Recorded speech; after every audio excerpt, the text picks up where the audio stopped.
What are the biggest things that are coming our way that you think, I wish people would pay attention to this? They don't understand what? Well, I think we've actually touched on a lot of them. Is that for the first time, we have one hell of a competitor in a long time. I mean, even during the Cold War, Is it true?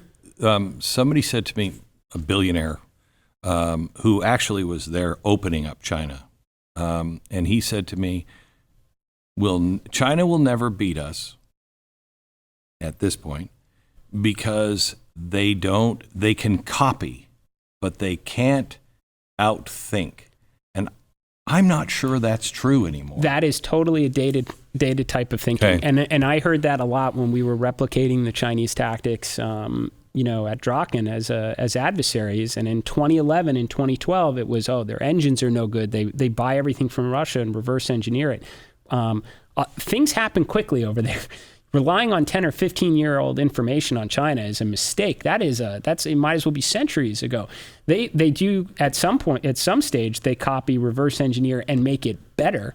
Now they have their whole general line of thinking. They've totally, as a country that once depended on buying, old hardware from Russia, they now, like, their spaceship is better. They're building 6th-generation fighters and showing it off over the holidays. Russia doesn't even have 6th-generation fighters. We just committed to ours, the F-47 that the president unveiled a couple months ago. They've been showing them off. What is a 6th-generation fighter? So 5th gen is stealth. So that's your F-22, F-35, or low observable, harder to see. 6th generation was what comes after that. That's where, like, the plane really can't even fly if it isn't with special computers that are compensating for, like, really dramatic, like, airframe designs. No vertical stabilizers on them. Think of like the B-2, but shrunk down in a fighter form. And they're going higher, faster. They're doing radical things like post-stall maneuvering where, the plane shouldn't be flying, but it still can point because it has so much thrust. They're data linking all their in any case, like, the idea that, like, hey, they just are reverse engineering everything it's really old thinking. They're moving really quick. I truly believe, unless we get our act together in this, they will for sure get back to the moon before we can, and that will be what a shock to the system.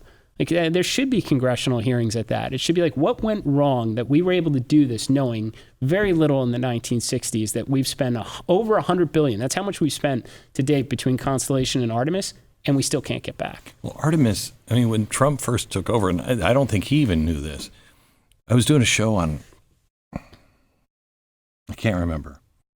I think it was on DEI, and how that's just taking our focus so far away from merit. And I got a call from somebody at NASA, and they showed us that the whole Artemis program had been shifted where its goal was to put the first black woman on the moon. And it's like, I don't care who it is.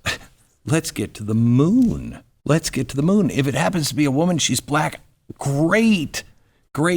But it seems as though so many of our priorities are just upside down.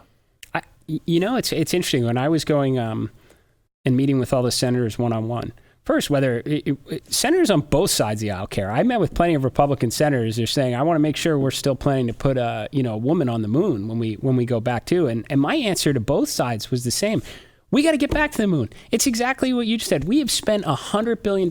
Every president since 1989 has called for a return to the moon and a path to Mars. And we have yet to deliver on that. So, look, we need to be doing first, how do you solve, like, a talent problem too in this whole thing is, like, if you're working on the near impossible that no one else is capable of doing, you're going to attract the best and brightest. There's no doubt about that. And then focus the best and brightest on the mission and nothing else. We need to get back to the moon. We need a path to Mars. How are we going to do it? And all the other things, are totally like, when we get there, we'll figure it out. How close is China? They have said publicly that they will get there before 2030. They've since revised their no way we're gonna make that. They've revised their estimates saying potentially as early as 2028, but I don't know why they would tell us the truth. Like, the best thing for them is to let us continue to stagnate on this and then get there and say, look, we are the might now in the high ground of space, and we're moving on to the next stop. So, yeah, I'm nervous about our ability to get back to the moon. Is it a possibility? I mean, you saw my Sputnik. Sputnik kicked us in the ass. Yeah. I mean, it's what started everything. And that's when we got serious. When we were like, wait, what did they just do? That's when we got serious. We're always best when we are down on the mat. I don't know if that's true anymore because we've lost a lot of the fight in us. But could that be the thing that we need to kick us in the butt? You know, I felt that way, and I often said that amongst some of my associates long before this nomination. But while in the space industry, it was like maybe America needs the Chinese to get to the moon to have a wake-up call. When I was nominated to lead NASA, it was like, there's no way in hell we're going to let that happen. Yeah. So, but I think the real fear, though, right now is there could be a Sputnik moment across so many domains. It's not just in space, right? I mean, you've got, fusion power, nuclear research, you've got quantum, you've got AI. I mean, where are we on that stuff? Do you know? I mean, I just think we always are trying to repurpose a lot of things we already have that have turned to various broad-based science or other initiatives and trying to refocus them back onto like the near impossible. The big thing is hard to do versus start from scratch. China just says, get me the 10 best people working on quantum computing and put them here because it makes sense to put them here and give them whatever they need. And they just go and run.